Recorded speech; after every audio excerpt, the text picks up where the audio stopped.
Bonjour Monsieur Ducreux, vous êtes président de l'ESESN. Bonjour Victor. L'Entente sportive étant Saint-Nom est un club qui est une entente entre Saint-Nom-la-Bretèche et l'Étang-la-Ville. Un club qui a plus de 30 ans d'âge, un club qui a environ 300 adhérents. Comment se sont passés pratiquement les 2 confinements pour l'association et ont-ils contraint l'arrêt de toutes les activités finalement? Oui, pour le premier confinement, on a dû tout arrêter du jour au lendemain. Bon, un peu la mort dans l'âme, enfin bon, voilà, un peu comme toutes les activités. Pour le foot, on a quand même la chance, que, comme c'est une activité en extérieur, et que nous, on est surtout un club de jeunes et que les restrictions pour les mineurs sont moins importantes que pour les majeurs, d'avoir repris assez rapidement.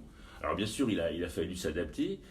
Les compétitions ont été arrêtées, donc plus de matchs avec les clubs voisins, même plus de matchs amicaux ou matchs organisés dans le cadre des championnats. Donc ça, c'est un peu triste, mais bon, on a pu reprendre des entraînements qu'on a dû adapter parce que les contacts physiques ont dû être limités et puis on a dû prendre des mesures sanitaires spécifiques. Typiquement, on a fermé les vestiaires parce que c'est quand même l'endroit où il y a le plus de concentration, de risque de contamination. Alors bien sûr, un vestiaire, c'est sympa. On aime bien rigoler avec ses copains avant et après un match ou avec ses copines.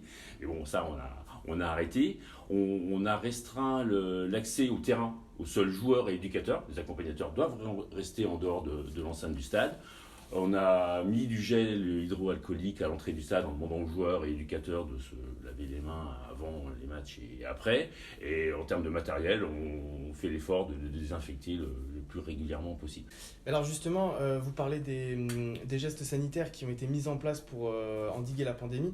Est-ce que finalement, tous ces gestes n'ont pas un peu rebuté les adhérents qui se sont dit que ces gestes-là étaient une contrainte supplémentaire pour reprendre le foot? Est-ce que vous avez senti des baisses d'effectifs avec les confinements? Non, je dirais même au contraire. Certes, bon, globalement, les gens sont un peu déçus de ne pas reprendre normalement, d'accord. Mais c'est mieux que rien. Et globalement, on a plutôt des bonnes participations aux entraînements.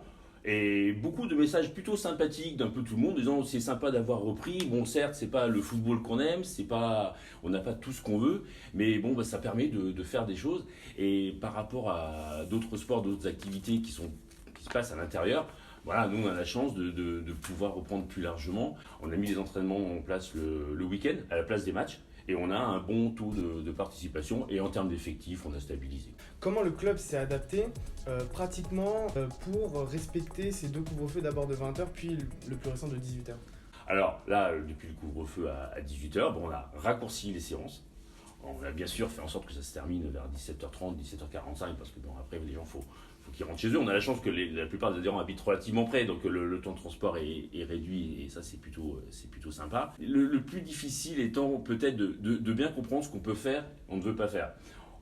À chaque fois on se retrouve un peu coincé entre les annonces à la télé du gouvernement, ce qu'en comprennent les gens, et puis la réalité des décrets qui nous disent précisément vous pouvez faire ça.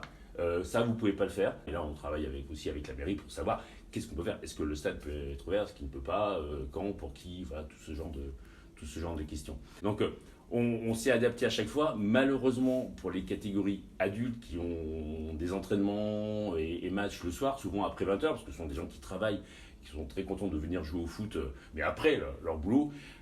Malheureusement, pour cette catégorie de joueurs, on a tout arrêté parce que c'est pas compatible avec leur rythme de vie. Donc ça, c'est le point qu'on regrette, mais voilà.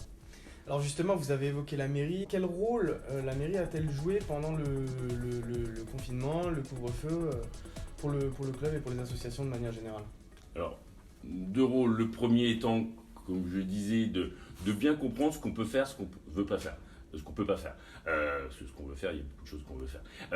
Ça, il y a une première étape de compréhension voilà, des textes, de la réglementation, et ça, c'est un mix entre ce qui est donné au club de sport et ce qui est donné aux municipalités. Donc voilà, là, il faut échanger pour se dire, voilà, on peut faire ça, et ça, on peut pas. Après, au niveau de la municipalité, je veux dire que la municipalité a continué le rôle qu'elle joue depuis des années. C'est-à-dire mise à disposition du terrain, mise à disposition des infrastructures, entretien, etc. Donc un rôle qui s'est poursuivi et de bonne qualité, mais je veux dire, comme d'habitude. Voilà. Est-ce que le Covid, les différents confinements ont eu un impact financier sur le club? Est-ce qu'il y a un impact négatif ou positif peut-être Sur la saison passée, c'est-à-dire qu'une saison, c'est grosso modo de juin à juin, pas d'impact majeur. C'est-à-dire qu'on a un certain nombre d'entraîneurs qui sont salariés, donc on a pu bénéficier des aides de chômage partiel. Sur la saison passée, grosso modo, un équilibre respecté. Pour la saison qui vient, on a fait un budget assez prudent en termes de dépenses parce que on verra au mois de juin, mais on fera peut-être des remboursements de cotisations pour les gens qui n'ont pas pu venir jouer. Je parlais tout à l'heure des catégories d'adultes.